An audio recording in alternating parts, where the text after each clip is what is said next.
పార్వతీదేవి శివుణ్ణి ఇష్టదైవంగా ఆరాధిస్తూ ఉంటుంది. ఆ ఆరాధనలో ఎక్కువగా లీలమైపోయి తను శివుడు లేకుంటే బ్రతకలేను అనేంతగా మారిపోతుంది. అప్పుడు శివుణ్ణి ఆరాధిస్తున్న సమయంలో దక్షుడికి శివుడు శత్రువు అనమాట. దక్షుడు వచ్చి అడుగుతాడు, ఎందుకు నువ్వు శివుణ్ణి పూజిస్తున్నావు? అసలు ఆ కాటి కాపరిని ఎందుకు పెళ్లి చేసుకోవాలనుకుంటున్నావు? వాడు నీకు తగినవాడు కాదు అని అంటాడు. ఆ కఠినమైన మాటలు పార్వతీదేవి తట్టుకోలేకపోతుంది.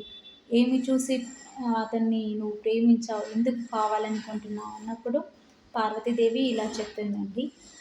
గగనం కంటానే దాచిదరినే బ్రోచినవాడు, సరసం దేవతలకిచ్చి సన్యాసిగా మారినాడు.